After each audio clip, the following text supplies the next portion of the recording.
Café Jurídico, episodio 35, edición de verano.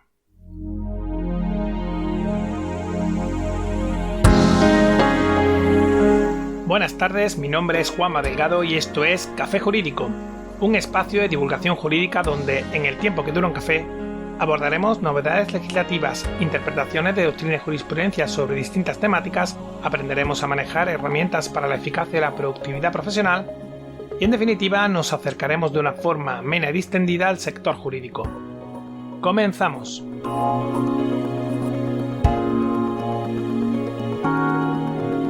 El otro día que estaba un poco aburrido me puse a buscar información por la red y me encontré el enlace de un post que se titulaba Leyes absurdas que no sabías que existían en España. Y bueno, como que me decidí dedicar un tiempo a su lectura por aquello a echar un rato. No te puedo negar que el título captó mi atención desde el primer momento. El caso es que, conforme me decían una limitación o prohibición, me dedicaba a buscarla porque era tan esperpéntico lo que planteaban que en ocasiones me costaba poder creerlo. ¿De verdad que en España había normas tan absurdas? Llegué a pensar que se trataba de un chiste o un meme. El caso es que, aunque la mayor parte de los supuestos encontrados lo he podido verificar llegando hasta la norma y para mi sorpresa eran ciertos, otras de las cosas que indicaban no he podido contrastarlas más allá de los artículos de prensa por la dificultad que entraña buscar determinadas normas.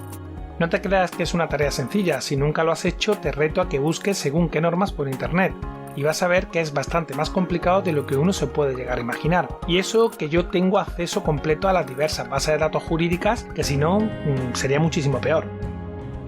¿Sabéis cuántas normas se producen en un año? En nuestro país actualmente la regulación proviene de 4 legisladores: los ayuntamientos, las comunidades autónomas, el Estado español y la Unión Europea. Juan Rosell, expresidente de la Confederación Española de Organizaciones Empresariales, explica en su libro Reforma o Declive que entre 1975 y 2012 se han aprobado en España casi 33.500 normas estatales, a las que habría que sumar las elaboradas por las comunidades autónomas, los ayuntamientos y la Unión Europea. Como comprenderás, es imposible conocerlas todas. De lo que te adelanto, podrás imaginarte que hay normas para todo. Por ejemplo, ¿sabías que en Sevilla desde hace unos años está prohibido rodar barriles de cerveza por la calle? ¿O jugar al dominó, los dados o similares en las terrazas de los bares? Son normas que, así dichas, parecen un poco excesivas, ¿no? Obviamente yo no defiendo vivir en el salvaje oeste y sin reglas como los forajidos, que nadie me entienda mal. Es evidente que la sociedad necesita leyes para funcionar. Entre otras, las normas son necesarias porque a través de ellas se consigue que las personas tengan claro qué se puede hacer y qué no. Pero precisamente por eso resulta fundamental velar porque la legislación vigente se componga de normas claras, simples y en un número relativamente reducido. Como a estas alturas seguro te puedes imaginar, hoy vamos a hablar de la sobreregulación. Pero antes déjame que te recuerde una vez más que desde nuestra página web cafejuridico.es podrás acceder a todos los episodios que hemos emitido hasta la fecha, escucharlos por series temáticas y por supuesto enviarnos tus dudas legales, pedir que tratemos un asunto concreto o mandarnos tu opinión.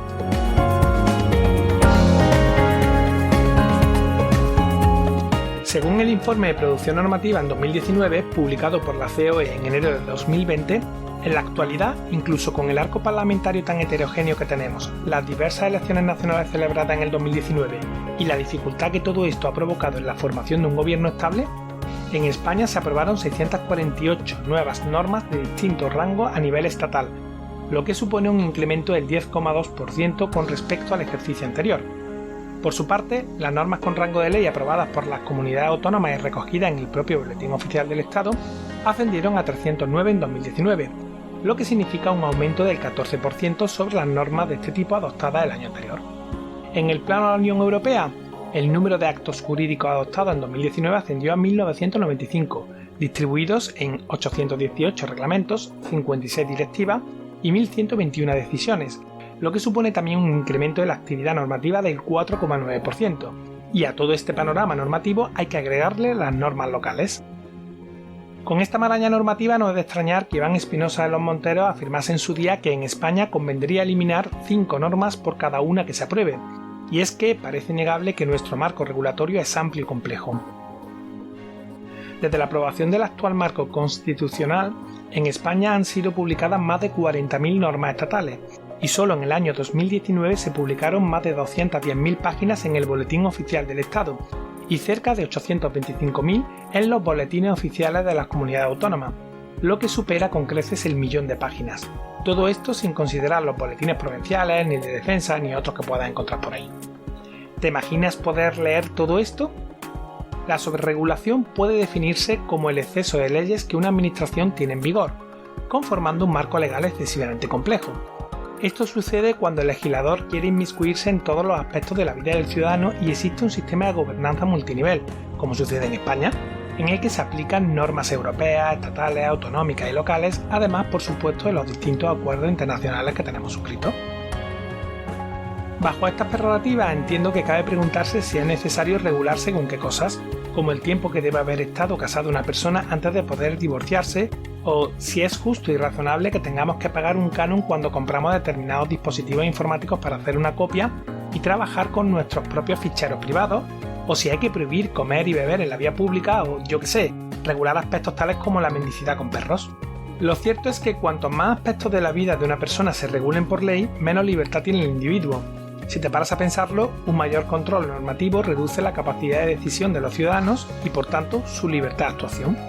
Desde luego, si comparamos estos últimos años en España con la década de los 90, parece que la situación se está tornando en una pérdida de libertades como consecuencia de que el poder legislativo intenta regular todo lo habido y por haber, tratándonos a los ciudadanos como si no pudiéramos pensar por nosotros mismos. Como dice el meme que circula en estos días por las redes sociales, ese de ¿os acordáis cuando se decía que en España iban a cobrar hasta por respirar? Pues ese momento ya ha llegado, haciendo alusión a las nuevas multas por saltarse la obligatoriedad de llevar las mascarillas puestas en todos los espacios públicos. Hombre, bromas aparte, lo cierto es que, a mi juicio, en España existe una sobreregulación que impide que un ciudadano de a pie conozca en términos prácticos todos sus derechos y obligaciones. Ello, aun cuando su desconocimiento no le exime de su cumplimiento ni por supuesto de las posibles consecuencias en forma de sanciones o penas que estuvieran previstas para la conducta prohibida. De ahí la importancia de este asunto. Pero, ¿qué efectos tiene la sobreregulación en una sociedad? La sobreregulación presenta diversos efectos a nivel social que van más allá de, como apuntaba hace unos instantes, la evidente dificultad del ciudadano para conocer sus derechos y obligaciones. Entre las principales consecuencias adicionales cabe destacar que la sobreregulación puede afectar al ejercicio de determinados derechos fundamentales, deteriorar el correcto funcionamiento de las instituciones públicas y facilitar la corrupción, fomentar la litigiosidad y aumentar la tasa de desempleo por un freno en la actividad empresarial. Quizás algún oyente esté pensando, a ver Juanma, tal y como lo pintas, parece que la sobreregulación es peor que el COVID-19. ¿No crees que está siendo un poco exagerado? Como decía antes, no se trata de vivir carente de normas, pero tampoco de regular todo y cada uno de los aspectos de la vida. Como suele decirse, en el término medio está la virtud. Vamos a analizar rápidamente cómo afecta la sobreregulación a la iniciativa empresarial. Para ello, convendrás conmigo en que cuantas más leyes deban cumplir las empresas, más dificultad entrañará emprender un proyecto empresarial y mantenerse en el mercado. Sobre todo porque conforme sube la normativa que afecta a nivel empresarial, suben también las obligaciones y exigencias a cumplir, y por tanto el volumen de trabajo no productivo a realizar, entendiendo por tal el trabajo que no está directamente relacionado con la actividad ejercida por la empresa.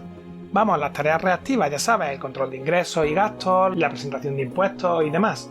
Por ejemplo, hoy en día una pequeña mercantil con solo 2 trabajadores tiene multitud de obligaciones legales que cumplir, además de la llevanza de las cuentas, la presentación de los distintos modelos tributarios trimestrales y anuales y la gestión integral de los recursos humanos.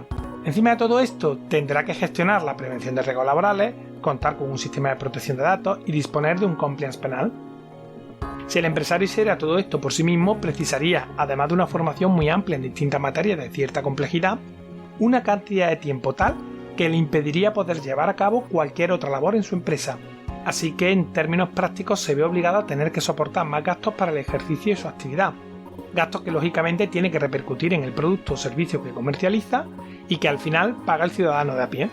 Claro, todo esto dificulta el proceso de comercialización en el mercado por el sobrecosto y sobre todo hace que se incrementen los gastos de funcionamiento, lo que es crítico en aquellos periodos de menor actividad, como por ejemplo en una crisis sanitaria como la que hemos tenido. Y bueno, por supuesto, también hace que se tarde más en comenzar a ver los resultados de un negocio. Quizás alguien pueda estar pensando que estas obligaciones activan la economía porque de una forma u otra obligan al empresario a impulsar la contratación de terceros, ya sea por outsourcing o mediante la generación de una plaza de empleo. Pero, por desgracia, en términos prácticos, la experiencia demuestra que tantas obligaciones y carga al emprendimiento lo que acaba implicando es que solo un sector reducido de la población con mucha moral y vocación emprendedora se decida a montar un negocio, o que muchas personas ejerzan su actividad bajo economía sumergida sin cumplir requisito alguno, lo que agrava aún más el problema. Y ya se sabe, a menor empresa y actividad económica, menor volumen de empleo y por tanto mayor tasa de desempleo. Vale, venga, Juanma, te lo compro. La sobreregulación puede afectar negativamente a la actividad económica y al empleo e incluso fomentar la economía sumergida, pero de ahí a decir que puede afectar también a derechos fundamentales o aumentar la litigiosidad hay un buen salto, ¿no?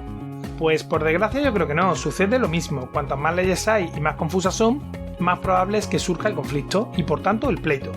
Respecto a los derechos fundamentales, basta pensar las limitaciones a la libertad de expresión, a la libertad sexual. Por ejemplo, piensa que hasta hace muy poco en España, y bueno, en muchos otros países del mundo, si te quieres casar con una persona te lo pueden impedir solo porque tengáis el mismo sexo, rompiendo con ello el derecho al acceso igualitario al matrimonio. En fin, como ves, se trata de un tema ciertamente complejo. En cualquier caso, aunque no siempre es fácil saber cuándo estamos ante un supuesto de sobreregulación, lo cierto es que el volumen de normas y la mala regulación que se produce en España es ciertamente cuestionable a juzgar por los datos. ¿Qué piensas tú? ¿Estamos sobreregulados?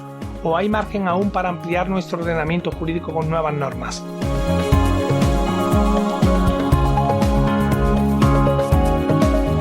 Me encantaría recibir tu opinión. Deja tu comentario en nuestra página web cafejurídico.es o en las principales plataformas de las que también puedes seguirnos y escucharnos, ya sabes, iTunes, iVoox, Spotify, Spreaker, Google Podcast y YouTube. Suscríbete, emitimos programa los martes y jueves a las 4:30 de la tarde.